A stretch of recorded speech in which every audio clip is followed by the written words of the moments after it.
cuando uno dice, bueno, vengan que vamos a hacer oraciones de fe por los enfermos y ese tipo de cosas, es más fácil que se llene. Así que yo me gozo grandemente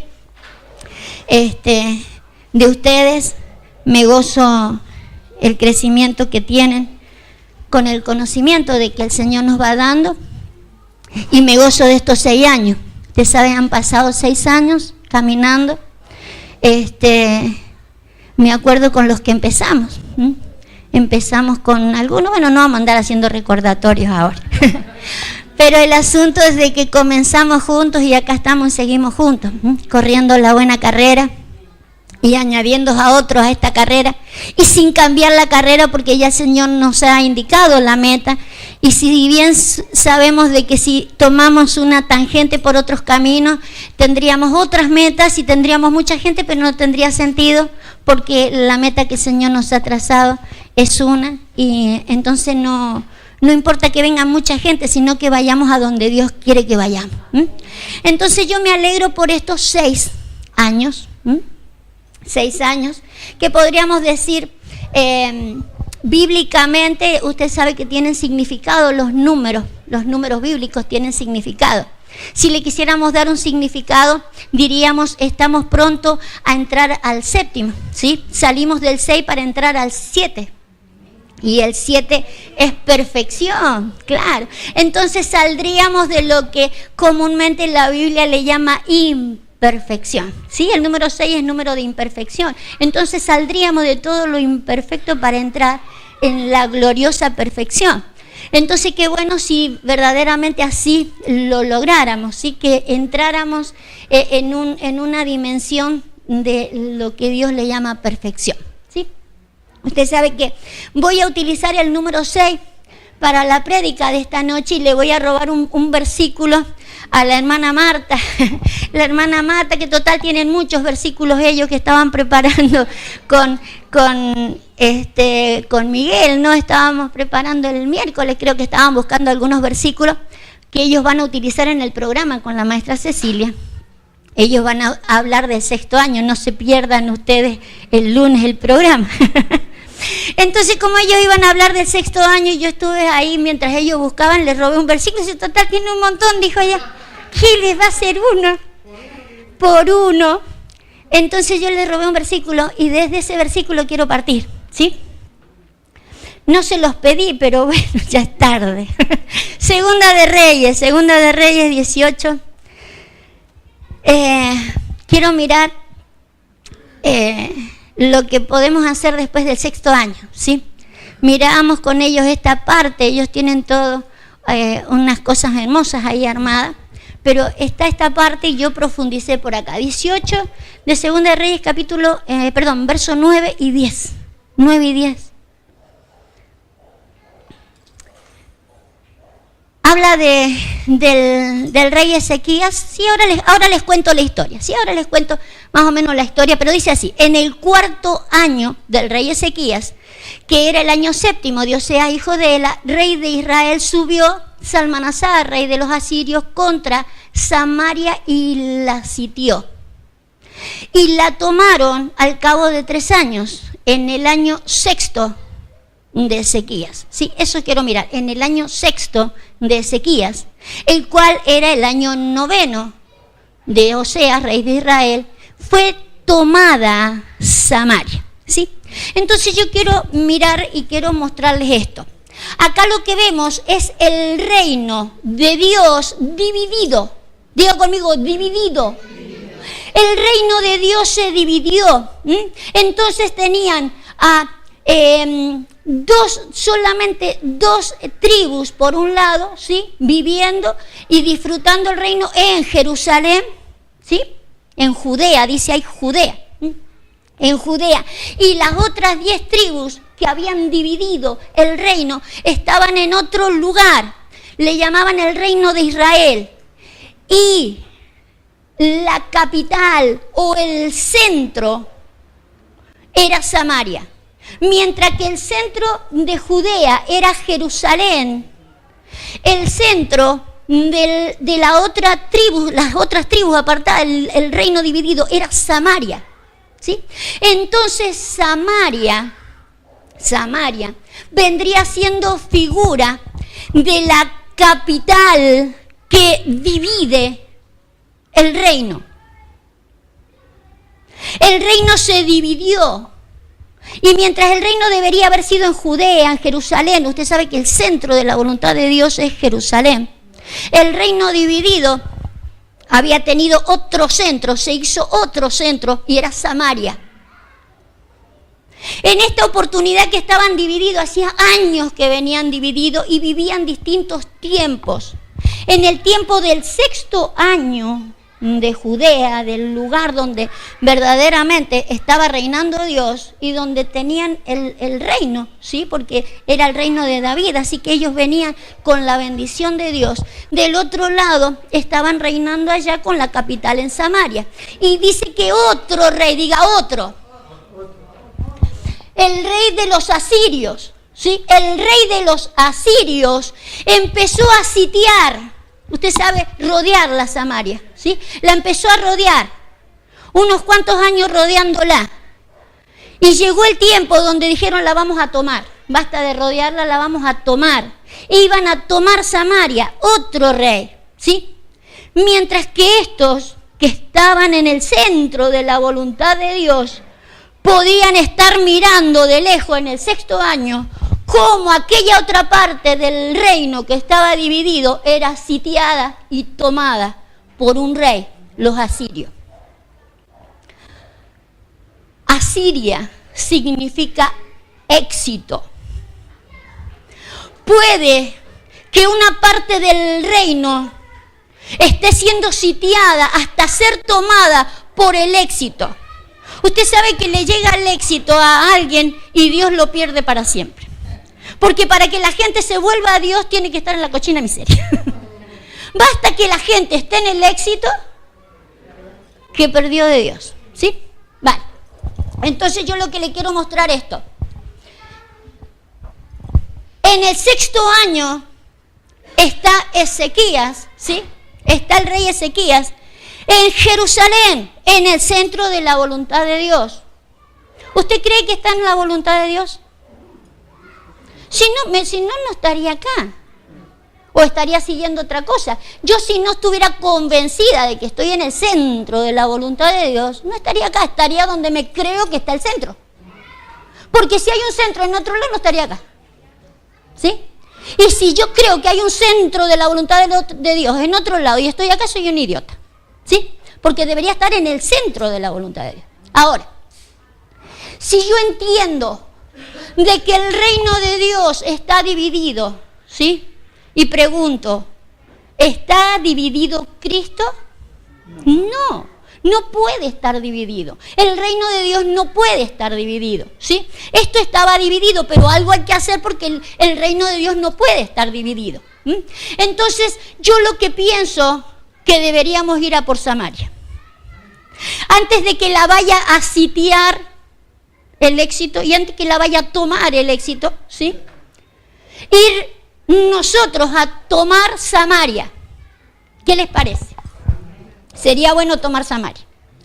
Usted sabe de que nosotros tenemos una orden, decíamos con los hermanos, cuando mirábamos este versículo, Hechos 1:8. ¿Se acuerdan que el Señor les dijo antes del Señor partir, les dijo, me seréis testigos, ¿sí? En Jerusalén, Judea, Samaria y hasta lo último de la tierra.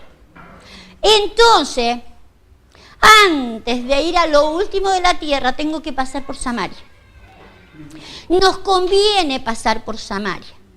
Sería importantísimo que pasáramos por Samaria, porque rescatar Samaria sería rescatar el reino de Dios.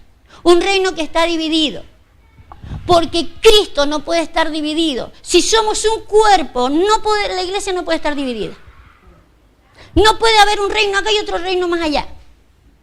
Si yo creo estar en el centro de la voluntad de Dios, si yo creo estar en Jerusalén, tengo que identificar qué es lo que no está en el centro e ir a por eso y tomarlo. Fíjese, recibiréis poder cuando haya venido sobre vosotros el Espíritu Santo y me seréis testigos. Testigos en Jerusalén, que es, dijimos, el centro de la voluntad de Dios. Judea. ¿Qué significa Judea? La alabanza.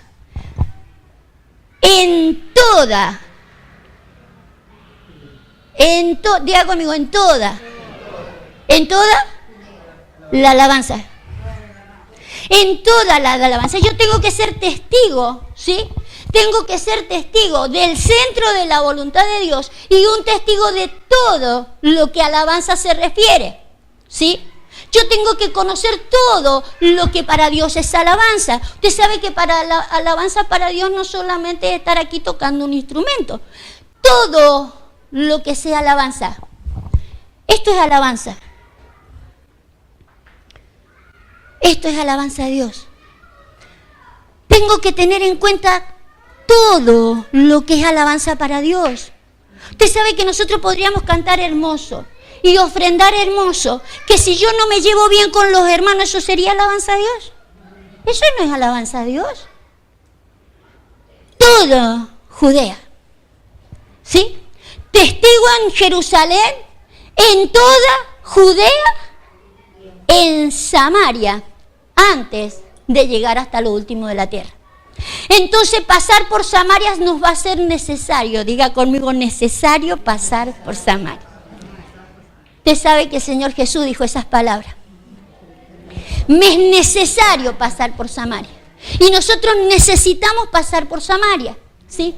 Entonces, antes de hacer lo que hizo el Señor Jesús, tener la necesidad de pasar por Samaria, porque estamos diciendo que Samaria no es un lugar físico hoy, es un estado espiritual. Y es un estado espiritual que mantiene dividido el reino. Mientras la capital de Judea era Jerusalén, el centro de la voluntad de Dios, Samaria es la capital del otro reino, del dividido. Entonces sería el centro operativo de la división del reino. ¿Me sigue hasta ahí, no? Vale.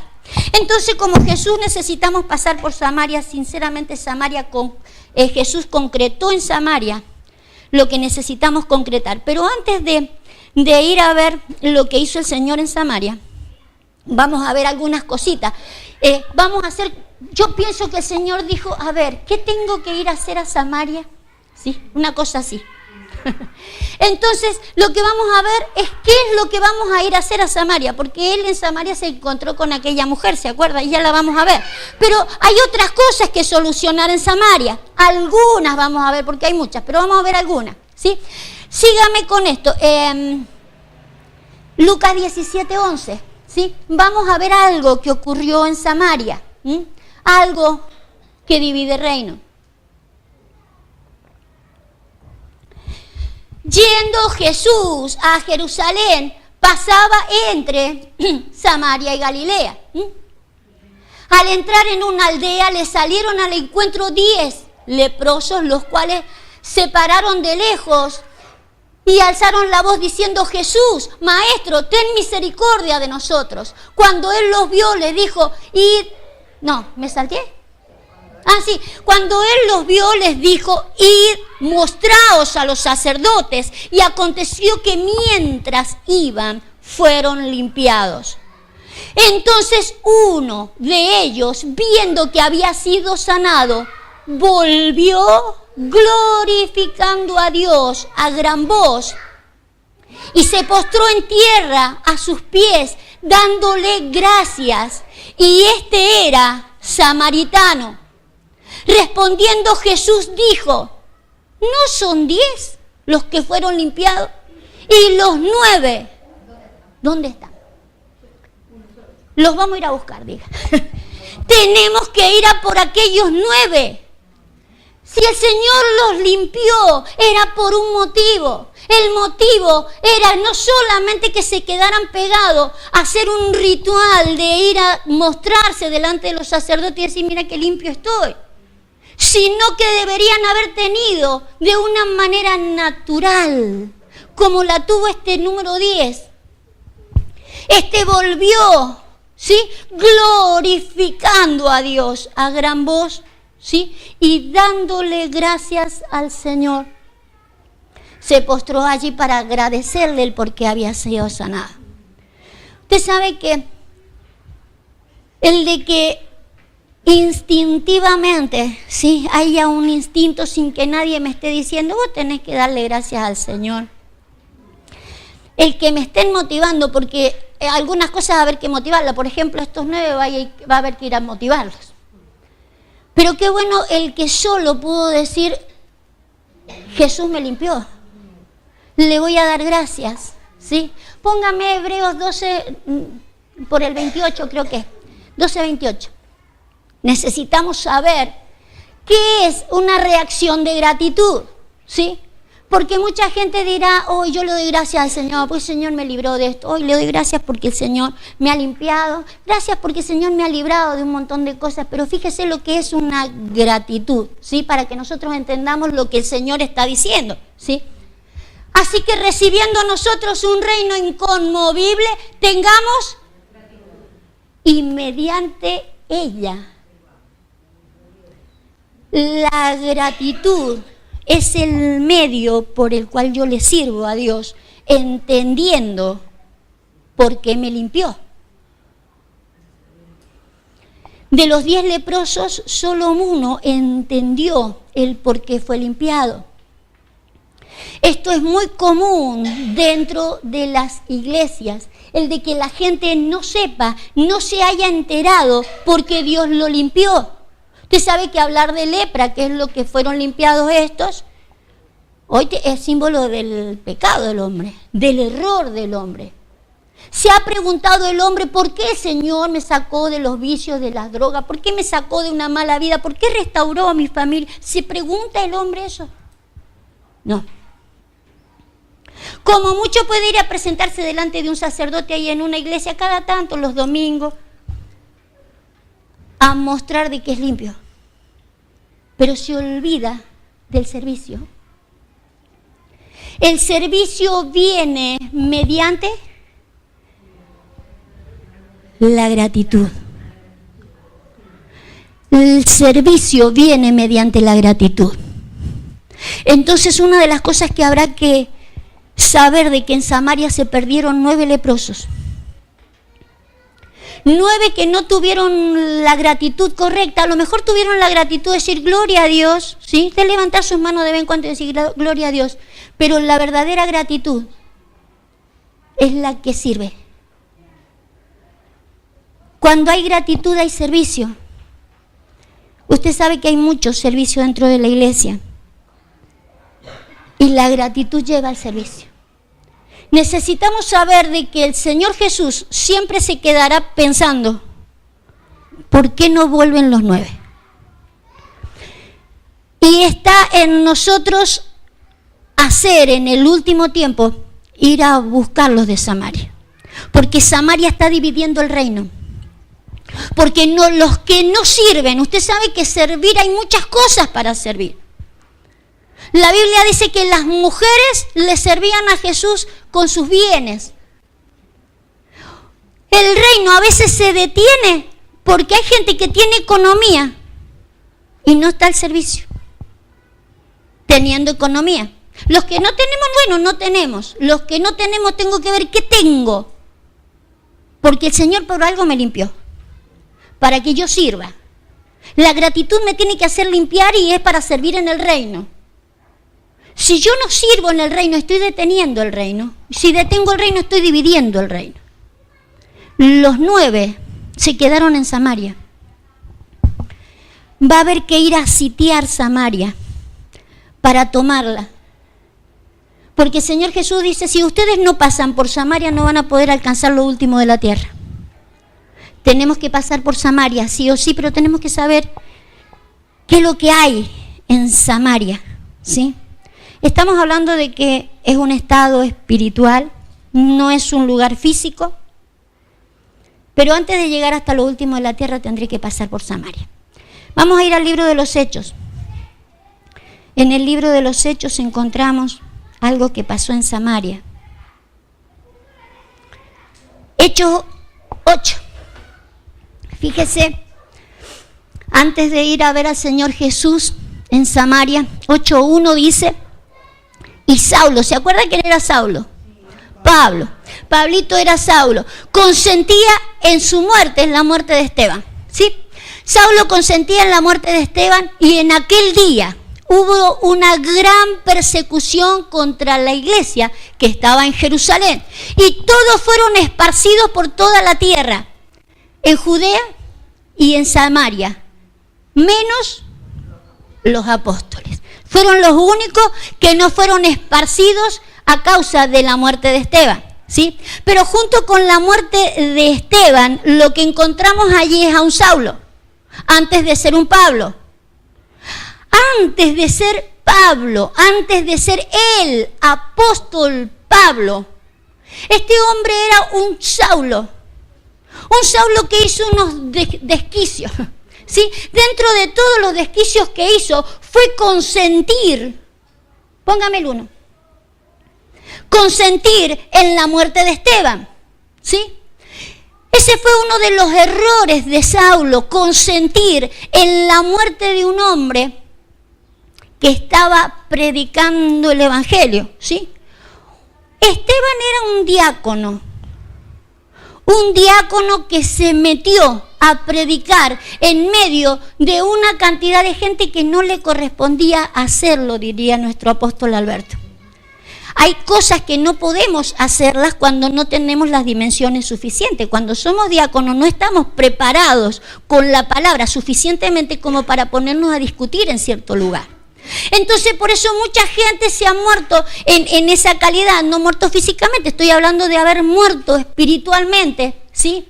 Muertos en el camino, en el Señor, porque han sido salidos a hacer una tarea que no le corresponde a los diáconos. Es una tarea muy grande para que lo haga un hombre con poco calibre de lo que va a hablar, ¿sí?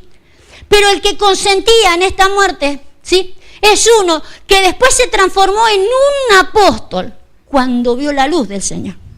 Cuando se le reveló al Señor, se transformó de Saulo a Pablo. Pero antes de ver la luz, ¿qué es lo que le quiero decir con esto? De que antes de que se vea la luz, antes que se nos revele las cosas que se nos ha revelado en el último tiempo, teníamos una dimensión de apostolados, ¿sí?, con falta de revelación, que han consentido de que mucha gente esté ministrando fuera de las capacidades que pudiera haber manejado.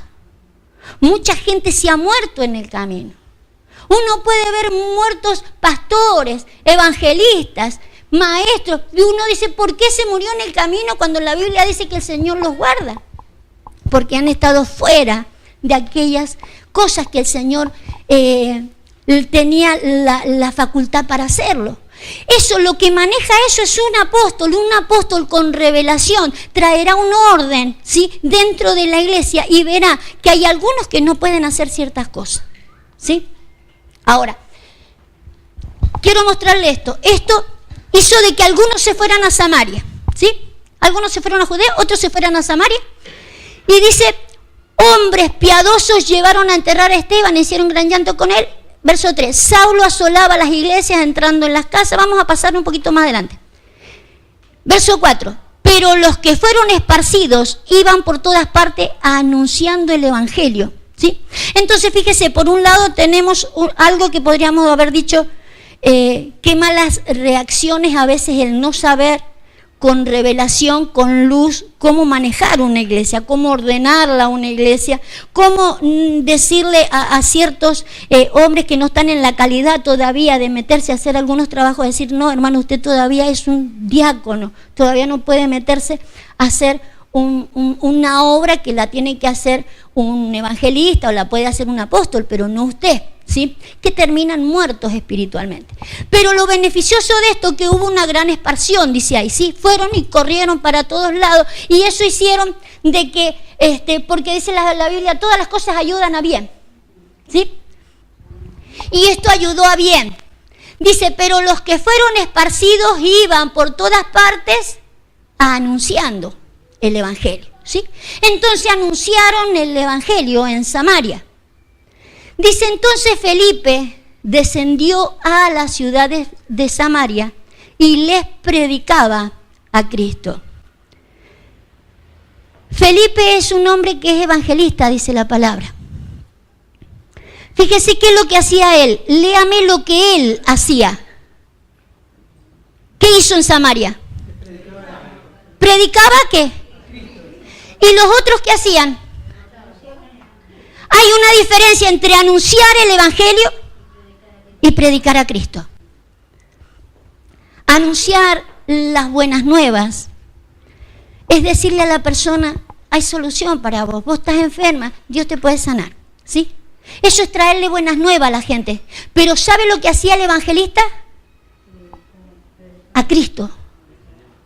Otra cosa es predicar a Cristo. Una cosa es la buena nueva que hace Cristo y otra cosa es predicarlo al Cristo, ¿sí? Necesitamos saber de que hay una diferencia y esta diferencia comenzó a marcarla el evangelista dentro de Samaria, ¿sí? Comenzó a marcar algo en Samaria, ¿sí? Y es el que se le predicara a Cristo. Ya comenzó a hablar de él, ¿sí? Nosotros necesitamos saber de que no solamente predicar, hablar, podemos anunciar las buenas nuevas y decir el Señor puede sanarte. El Señor te puede sacar de ese estado económico en el que estás. Pero hablar de Cristo es otra cosa. Predicar a Cristo, incluso si nosotros entendiéramos lo que sería hablar de el Cristo, nos encontraríamos a nosotros, porque la Biblia dice que nosotros somos hallados en Él. La gente dentro de la iglesia no se ha hallado en Él. Y no se han hallado en Él por no predicar a Cristo. No confunda anunciar las buenas nuevas que vienen con el Cristo. Se ha anunciado las buenas nuevas, pero no se ha predicado a Cristo. Ahora fíjese en este Samaria donde va este evangelista a predicar a Cristo, ¿sí? Y comienza a hacer señales y maravillas y todo eso allí en Samaria. Ocurre algo, vamos a ir un poquito más adelante. Dice que huían los espíritus de los inmundos de las personas, no hizo grandes cosas, la palabra lo apoyó. Pero ahí en Samaria había esto, había un hombre llamado Simón, que antes ejercía la magia en aquella ciudad y había engañado a la gente de Samaria. La gente de Samaria estaba engañada por este Simón. Y las tenía engañadas en esto. La gente de Samaria se creía que este es el gran poder de Dios. Cuando la gente no sabe distinguir dónde está el gran poder de Dios, está engañada. Este Simón con sus magias los confundió, ¿sí? Y la magia de este Simón podía incluso haber confundido a los que Felipe, el evangelista, estaba liberando, a los que estaba sanando, también los podía confundir con el gran poder de Dios. Usted sabe que hablar de los nombres, como este Simón, ¿sí? Es hablar del propósito de la persona. ¿Se acuerda quién más se llamaba Simón? Pedro. Pedro fue un Simón en alguna oportunidad. Un Simón que el Señor le dice, a ver, hace mucho tiempo que estamos juntos, ¿quién soy yo? Y usted sabe que le seguían porque el Señor hacía milagros, hacía maravillas y multiplicaba el pan, pero todavía ninguno sabía quién era Él. Y hay una diferencia en saber quién es Él, a que Él es el que sana, el que limpia, el que echa fuera demonios. ¿A quién es Él?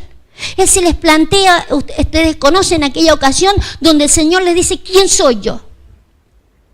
Algunos dijeron barbaridades, hasta que Pedro, el que había sido un Simón, dejó de ser un Simón, dejó de marcar un propósito de algo errado, tan solo porque se le reveló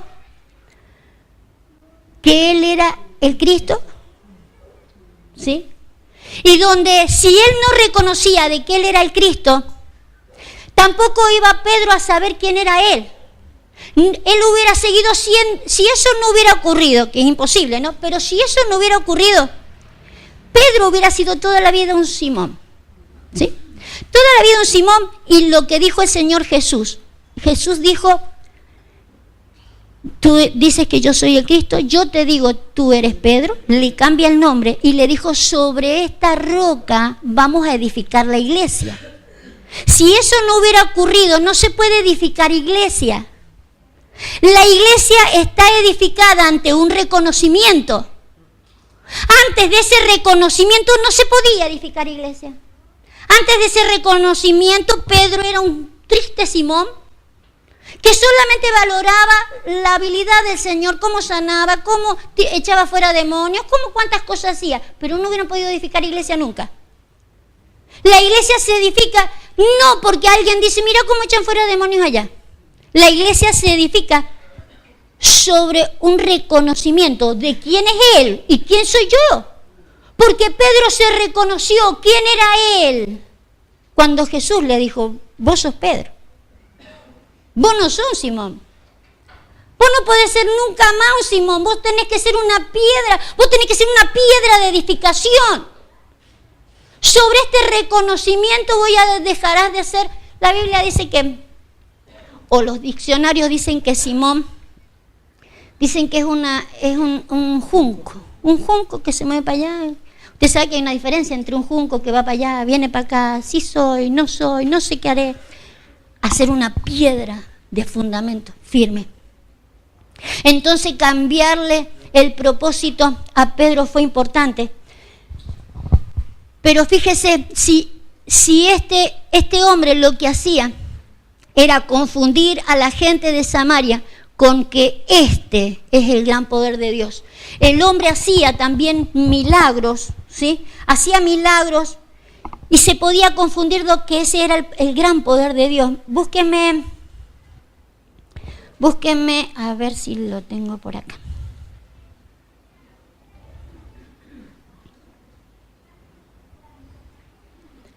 Este es el gran poder de Dios. Ay, no me diga que no lo he anotado.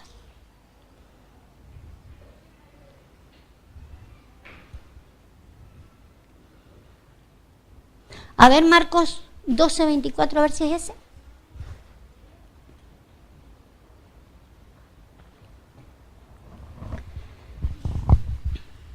Entonces respondió Jesús y les dijo: no erráis por esto, porque ignoráis las Escrituras y el poder de Dios.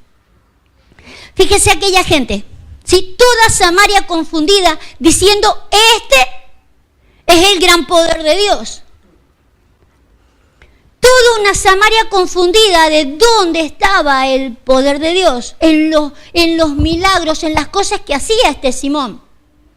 Ahora, Felipe venía haciendo algo muy similar, porque él predicaba a Cristo, pero también sanaba y hacía cosas, ¿sí?, que podían confundirla a Samaria con lo que había hecho el mago, ¿sí? Cosas que podrían haberlos confundido y le dijeran: este es el gran poder de Dios. Jesús dijo: erráis ignorando las Escrituras. Si yo no conozco las Escrituras, le llamaré que gran poder de Dios a cualquier cosa. Las Escrituras me van a dirigir para que yo sepa cuándo hay un gran poder de Dios. Porque si hay poder de Dios en una sanidad, porque si hay poder de Dios en una liberación, pero el gran poder de Dios. Erráis por esto porque ignoráis las Escrituras y el poder de Dios.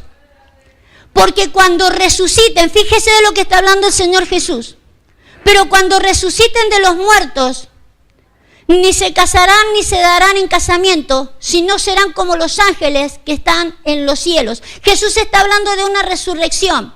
Pero fíjese, hoy no necesitamos esperar una resurrección de los muertos para ver el gran poder de Dios.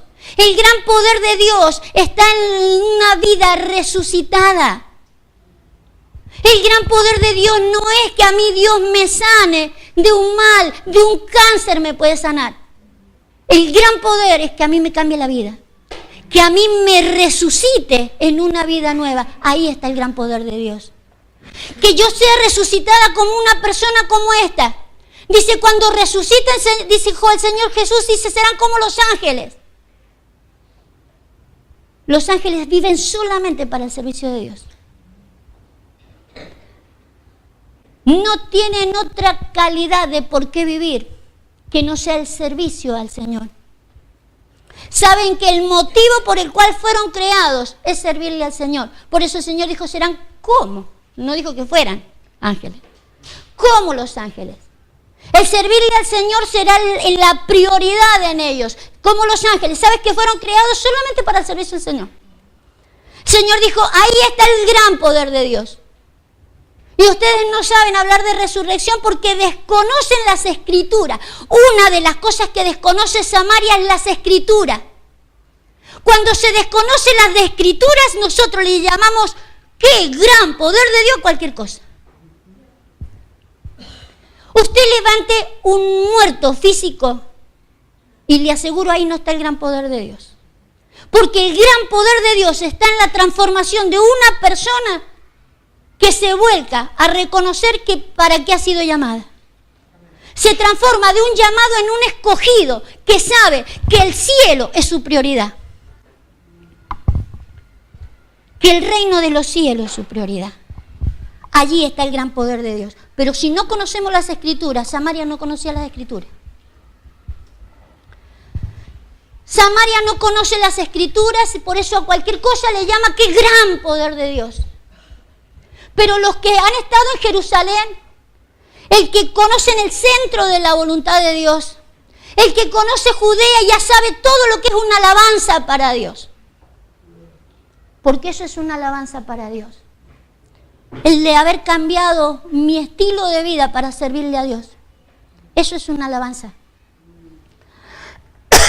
Conoceré lo que sucede en Samaria para ir a rectificar. Ahora fíjese, vuélvase al libro de los Hechos, porque después de que Felipe predica y hace tantos milagros y maravillas como buen evangelista, podría haber él cerrado todo el escenario allí. Váyase, creo que por el versículo 10, termine lo de... A ver, este es el gran poder de Dios. Verso 11. Y le estaban atentos. Un poquito más abajo. También creyó Simón mismo, un poquito más abajo. Cuando los apóstoles, verso 14. Cuando los apóstoles que estaban en Jerusalén oyeron que Samaria había recibido la palabra de Dios, enviaron allá a 2 apóstoles. No bastaba con la visita solamente del evangelista. Necesitaba que fueran apóstoles, ¿sí? Estos apóstoles, tanto Pedro como Juan, llevan en sí mismos lo que acabamos de decir, la revelación. A Pedro se le reveló quién era Juan. Se necesita gente como un Pedro que conoce revelación, que sabe quién es el Cristo y sabe quién es Él. Sabe quién es Él porque sabe qué es lo que va a ir a llevar a Samaria. Un Juan que más intimidad que con el Señor Jesús que él no la había, ¿sí? 2 personas como estos que lo que hacen es ir y a orar para que recibieran el Espíritu Santo. Ustedes saben que ellos habían sido bautizados en el agua, dice, Felipe los bautizó en agua. Y ellos vienen y los bautizan con el Espíritu Santo. Vale. Usted sabe que de lo que estamos hablando hoy es de una Samaria que no es física. Esa es una Samaria física. Nosotros estamos hablando de una Samaria espiritual, de un estado donde los hombres no han reconocido, ¿sí?, el darle gloria a Dios, como habíamos dicho, el de no reconocer las Escrituras o no saber las Escrituras, y por eso decir que hay un gran poder de Dios donde no lo hay, ¿sí? Entonces, dentro de esa calidad de gente encontramos gente que está bautizada con el Espíritu Santo. Entonces no puedo mirarlo como esto que hicieron ellos, porque ellos oraron para que recibiesen el Espíritu Santo. Pero dentro de esta calidad que estamos mirando, un estado espiritual de las personas, ¿sí?, están llenos del Espíritu Santo. Tienen el bautismo del Espíritu Santo. A lo mejor no lo sirven al Señor, ni se congregan a veces, ¿sí?, no conocen las Escrituras, pero tienen el bautismo del Espíritu Santo. Pero hay un bautismo que estos van a necesitar de parte de este ministerio apostólico. Quiero que me acompañe. 1 Corintios 12. Necesitaremos mostrarle esto. Hay un bautismo. Hay un bautismo que no tienen. Felipe los bautizó en agua y ellos vinieron a bautizarlos en el poder de Dios.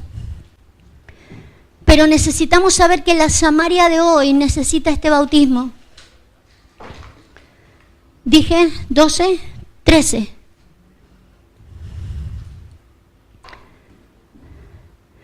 Porque por un solo espíritu fuimos todos bautizados en un cuerpo. Todos bautizados en un cuerpo. Búsqueme Efesios 4:4. Necesitamos que aquellos que están en esta calidad, que han tenido un bautismo, que sean bautizados en un cuerpo. Usted sabe que bautizar es sumergirla a la persona. Pero puede haber sido sumergido en agua, puede haber sido sumergido en el Espíritu Santo y hablar en lengua, pero no está sumergido en el cuerpo. Necesitamos bautizarlos en el cuerpo. Esta es una calidad que hará el ministerio apostólico con revelación de hoy. Efesios 4:4.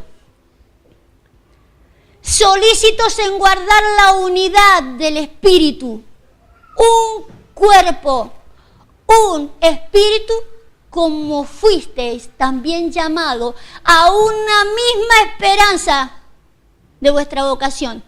Un Señor, una fe, un bautismo, un Dios y Padre de todos, el cual es sobre todos. El llevarlos a estar bautizados en un cuerpo, a llevarlos a que tengan la misma esperanza. Usted sabe que en las iglesias cada una tiene su propia esperanza, cuando el Señor pretende que tengamos una. Individualmente cada uno tenemos nuestra propia esperanza. Yo estoy seguro de que hay cosas personales que manejamos, donde tenemos esperanza, donde manejamos individualmente una fe, ¿sí? Usted está orando por un trabajo, una cosa, y está con una esperanza. Pero en cuanto a la iglesia, en cuanto al cuerpo, una fe, una sola esperanza. El reino no está dividido, el cuerpo no está dividido, el reino es uno y hay una sola voluntad y está en Jerusalén. Samaria siempre traerá la división. La postura de Samaria siempre divide el centro del reino. Por eso necesitamos mostrarlos y sumergirlos en este bautismo. Fueron los apóstoles a hacer esa tarea. El ministerio apostólico, sin el ministerio apostólico, ¿y sabe por qué? Porque fueron los únicos que dice que no fueron impulsados en la dispersión. ¿Se acuerdan cuando leímos el 8.1? El 8.1 dice, todos fueron dispersos, unos corrieron para allá, otros corrieron para la alabanza, otros corrieron para Samaria, cada uno corrieron para un lugar. Ellos no corrieron. El que tiene el llamado apostólico sabe quién es, para qué está y a dónde va a correr. Tiene el llamado. No corre como loco para cualquier lado, no se siente perseguido. Acude a donde tiene que acudir y va y sabe a lo que va. no va a pasear ni a mostrar grandes cosas de un poder de Dios para alucinar a la gente. Porque hay un solo gran poder de Dios y es transformarla a la gente. Y es transformársela para dársela a Dios en el estado en que Dios la creó. Allí está el gran poder de Dios. Nos vamos a ir con Jesús a Samaria. Uy, qué tarde se me hizo para ir a Samaria.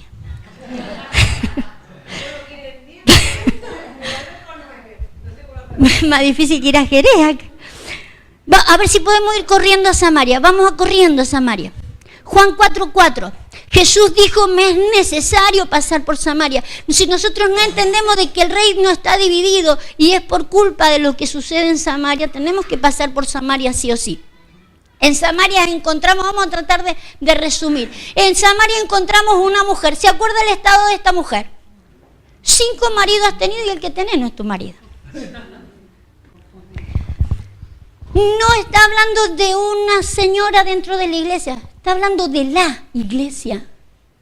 La iglesia, una iglesia de Samaria, está acostumbrada a no darse cuenta de que puede cambiar de marido como de calzado. La gente de la iglesia, usted sabe que el marido de la iglesia, ¿quién es?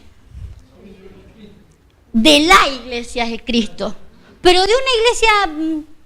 El pastor, por eso, ay, casi levanto un dedo que no. Por eso el dedo pastoral es este, ¿no? Porque lleva la alianza, está casado con la iglesia, ¿sí? Ni él puede dejarla a la iglesia y decir, yo muchacho estoy muy cansado, vamos a traer otro pastor. No se puede, está casado con la iglesia de por vida. No le puede decir que no por fea que sea. Sí, está casado de por vida, pero ella tampoco, la iglesia tampoco puede andar cambiando. No me gusta este pastor, me voy allá. No me gusta este pastor, me voy allá. Eso es un mal de Samaria. Un montón de maridos y el que tenés no es tu marido. No, el que tenés no es tu marido porque no estás en pacto. Porque no lo respetás como se debe respetar un marido. Usted sabe que a los maridos hay que respetarlos, ¿sí? La iglesia tiene que saber de qué es una autoridad y tiene que tener el respeto y la sujeción a la autoridad y estar en pacto. Esa es una falencia de la iglesia samaritana. Hay que pasar por Samaria para hacerle ver a esa mujer el estado. Jesús le dijo, tráelo a este porque te vamos a casar. No te salís más. No se puede andar cambiando de pastor. No ha sido nunca la voluntad de Dios ni la será. Vamos a ir corriendo porque se nos va el tiempo. Después lo profundizan ustedes a esto, ¿sí? Pero un problemita de ella era este. El segundo problemita de agua. Verso 10.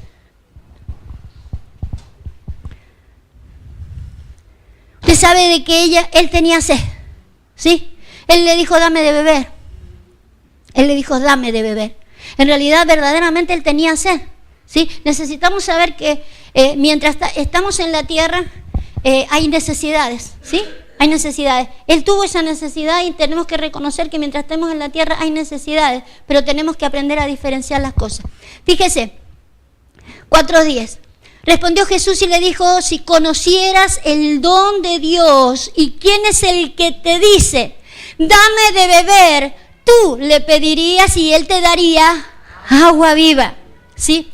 Él le había dicho, dame de tu agua, vos tenés un agua. Y ella le dijo, cuando él le habla de las aguas vivas, ella le dice, ¿y con qué la vas a sacar vos? Yo no tenés con qué sacar. El agua que él tenía.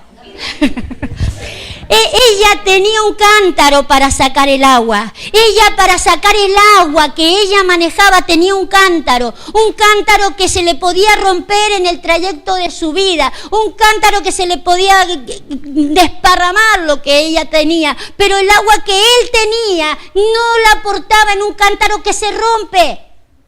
No necesitaba un cántaro para sacarla, venía con él. Ahora, distinguir las aguas, ¿qué es lo que le quiere mostrar él acá? Él les quiere enseñar de que hay dos aguas. Dos aguas y se distinguen si conocieras el don de Dios.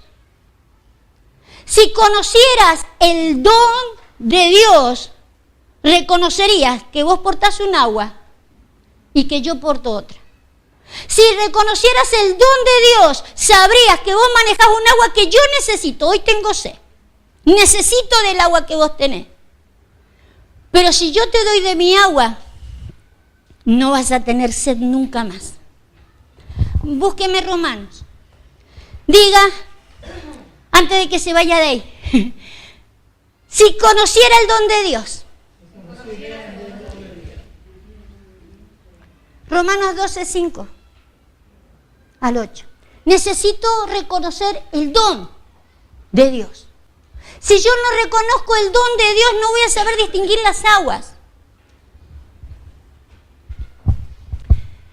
Así nosotros, siendo muchos, somos un cuerpo, y todos miembros los unos de los otros, de manera que teniendo diferentes, según la gracia que nos es dada, si el de profecía, úsese conforme a la medida de la fe, si el de servicio, en servir, el que enseña en la enseñanza, el que exhorta en la exhortación, el que, súbalo, ¿el qué?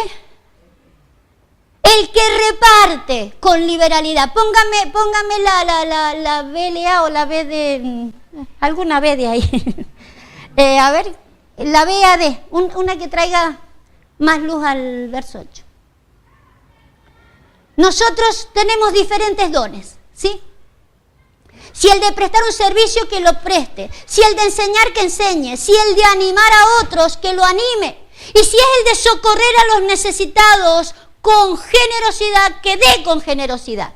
Si el dirigir, que dirija con esmero. Si el demostrar compasión, es demostrar compasión. Reconocer los dones. Reconocer las aguas que son necesarias, que tengo que dar. Pero él le dijo, el agua que yo tengo es de vida eterna. No siempre yo voy a necesitar, aún sé que voy a necesitar de la palabra profética. Sé que voy a necesitar, levántelo, el de que se presten muchos servicios, el de que se enseñe, el de que se me anime, ¿sí? Uno de los dones que necesitamos es, por ejemplo, el de la generosidad. La iglesia tiene necesidad para poder seguir haciendo lo que se necesita hacer. La iglesia tiene sed de esta agua. Es un don. El de la generosidad, el de dar con generosidad. El de que se dirija con esmero, el que se hagan las cosas con alegría. Se necesita de esa agua. Pero si conocieras el don, ponga 1 Corintios 12, 27. Pero si conocieras el don, ¿y quién te habla? Tú le pedirías y te daría agua de vida eterna. Ahora bien, vosotros sois el cuerpo de Cristo, cada uno miembro de ese cuerpo. En la iglesia ha puesto en primer lugar apóstoles. En segundo lugar, profetas. En tercer lugar, maestros. Luego, los que hacen milagros, después los que tienen dones, los que sanan enfermos, ¿sí? Son todos apóstoles, todos tienen el mismo don. El ministerio apostólico trae la palabra. Tengo que aprender a reconocer las aguas, porque el ministerio apostólico es el que trae la palabra de vida eterna. No trae una enseñanza cualquiera. Por eso ese es un motivo para poder reconocer si es un apóstol o no, como dice la Escritura. Tengo que aprender a reconocer, no porque se diga ser apóstol. Pero acá me dice qué es lo que es un apóstol. Según el Señor Jesús, dice, yo reconozco el don que Dios te ha dado a vos. Vos podés sacar agua y yo necesito de esa agua que vos tenés. Hay gente que tiene dones de todas clases, son gracias dadas por Dios, son dones dados por Dios, pero necesito reconocer los dones. Hay alguien que tiene palabra de vida eterna. Necesito reconocer quién me va a dar esa agua y donde no voy a tener sed jamás. necesitamos reconocer los dones. Vuélvase a Juan, si reconocieras el don, ¿y quién te habla? No nos desecharíamos, nos valoraríamos. Pero entiendo que Samaria es un lugar específico, específico para que aprendamos a valorar los dones.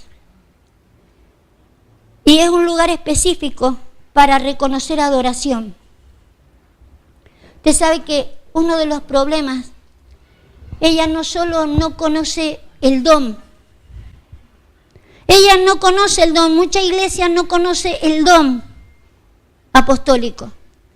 Y es porque han habido apóstoles tipo Saulo, ¿sí? Entonces como han sido como un Saulo, todavía no se les ha revelado, o sea, no ha venido la revelación. No es que no sean apóstoles, Saulo era un apóstol, lo que pasa es que todavía no le había venido la revelación. Con la revelación un apóstol se manejará desde otro lugar. La revelación cambia el ministerio y traerá palabra de vida eterna. Verso 20. Uno de los problemas de la samaritana, la adoración. ¿Sí? Usted sabe que ella se plantó, verso 20. Ella le dice, nuestros antepasados adoraron en este lugar, ¿sí? Mas vosotros decís que el lugar donde debemos adorar es en Jerusalén, ¿sí? Nosotros acá en Samaria y ustedes allá. Fíjese, si hubiera puesto a discutir, el Señor no termina más. Que no, que acá en Samaria, no, que acá en Jerusalén. Pero el Señor no le discutió. Por eso entiendo de que Samaria, o pasar por Samaria, los que hemos estado en Jerusalén, los que entendemos cuál es el centro de la voluntad de Dios, es importante pasar por Samaria, no solo porque rescataríamos los que están en Samaria, sino porque reconoceríamos o traeríamos una verdadera luz a lo que es una adoración. Ella le hubiera discutido todo el tiempo, hay que adorar allá en Samaria, y él no, que acá en Jerusalén, que yo me conozco la Escritura, que yo sé por qué te lo digo. Ahora fíjese, ella le dice, nuestros antepasados adoraron acá, y ustedes dicen que allá. Y él le contesta, créeme, mujer, que se acerca la hora, que ni en este monte, Samaria, estaban en Samaria, ni allá van a adorar al Padre. Aún, cuando él le agrega esto, vosotros adoráis lo que no sabían. Si ellos no conocían la Escritura, ¿qué saben que van a adorar? Ella dice, acá adoraron nuestros padres, ¿sí? En Samaria. Y él le contesta, ustedes no saben lo que adoran. Nosotros sí sabemos, lo conocemos. Sabemos que la salvación viene de acá. Pero no le discutió algo. Llegará un momento en que no es ni allá ni acá. Es en espíritu y en verdad. Aun cuando nosotros conocemos por la Escritura la verdad. Búsqueme rápidamente Miqueas 1:5. Espere, antes que se vaya de ahí, póngame el 12. Fíjese lo que ella le dice en una oportunidad en el 12. Ella le dice, ¿acaso eres tú mayor que nuestro padre Jacob? ¿Sí? ¿Eres tú superior a nuestro padre Jacob, que nos dejó este pozo del cual bebieron nuestro ganado? Ese lugar era el pozo de Jacob. Él había enseñado desde entonces, ¿sí? Como después todas las tribus que estaban allí enseñaron a adorar en Samaria, ¿sí? Váyase a Miqueas. Nuestros padres nos enseñaron a adorar así, pero Jesús le dijo, ustedes no saben lo que están adorando.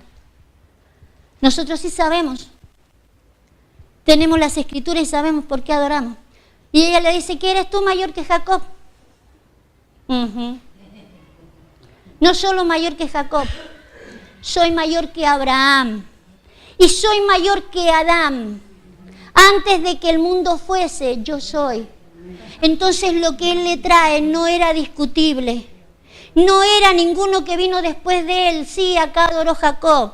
Y después adoraron otros más allá. El asunto que lo que yo te traigo viene desde antes. Fíjese lo que dice Miqueas. Miqueas 1:5.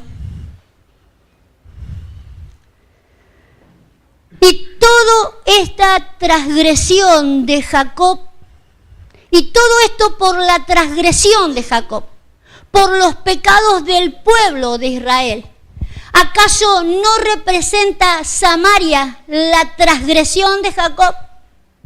¿Y no es acaso en Jerusalén donde están los santuarios paganos de Judá? No sé qué versión es esa, póngame la Reina Valera.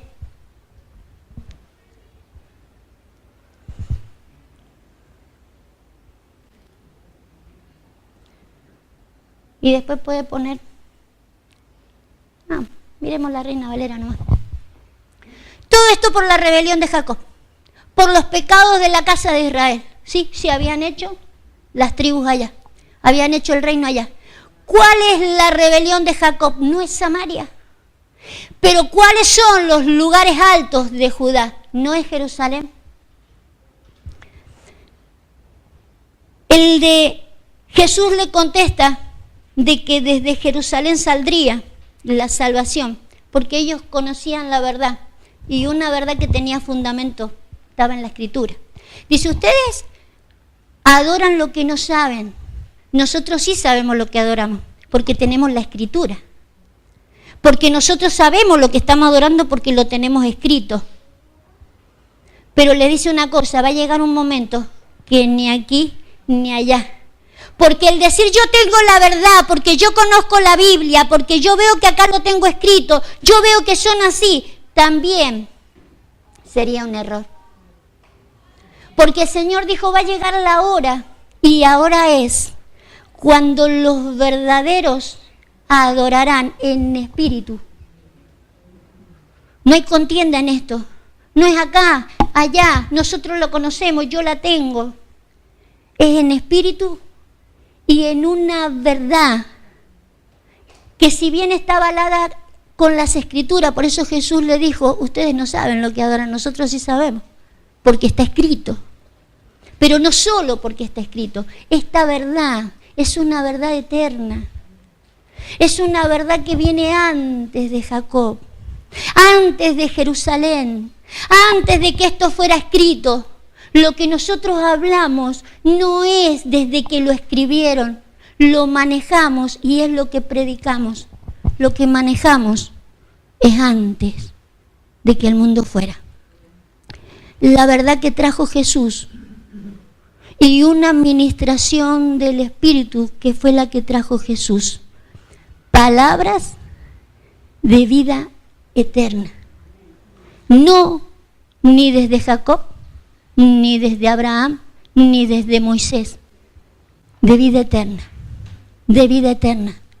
Para llevar a los adoradores al mismo reino, al mismo cuerpo.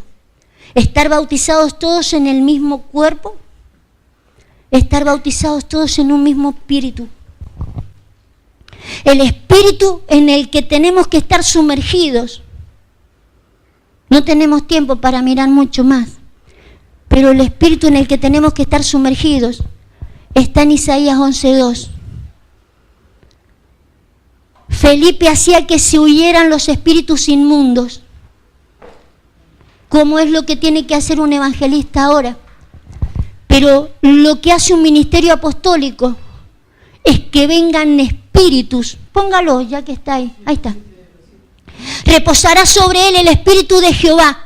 Ese es el espíritu que tienen que orar el ministerio apostólico para que venga hoy. Ahora, y no solo se ora, porque esto no es un suceso, es un proceso. ¿Sí? Que venga el espíritu de Jehová y empiece a llenar con espíritu de sabiduría, de inteligencia, espíritu de consejo, de poder, de conocimiento y del temor de Jehová. Un montón de espíritus que comienzan a llenar aquellos lugares que han sido liberados por otros.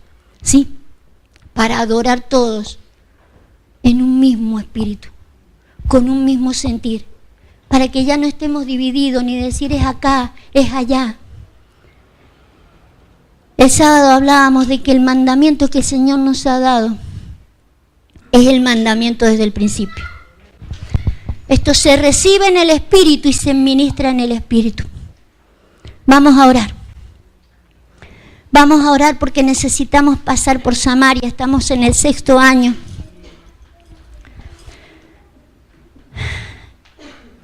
Y hay mucha gente que está en el estado de estos samaritanos que hemos visto.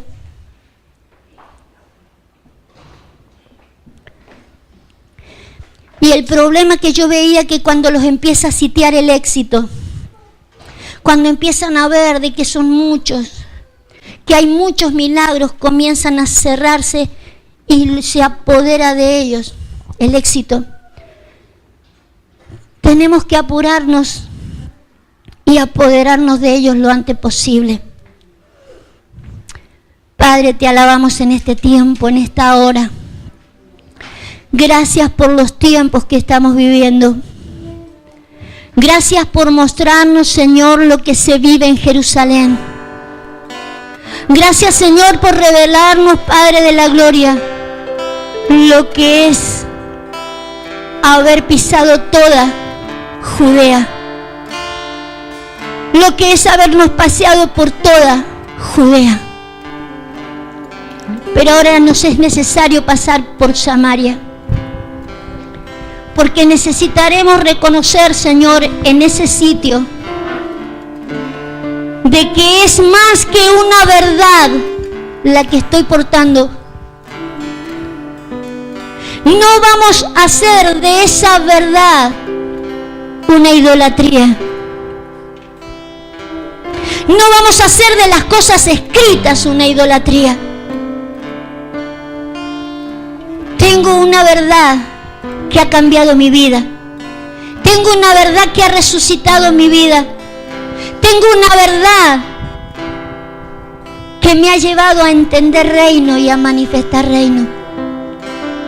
Tenemos una verdad en el Espíritu que nos ha traído una sabiduría que no es la pasajera, es la eterna.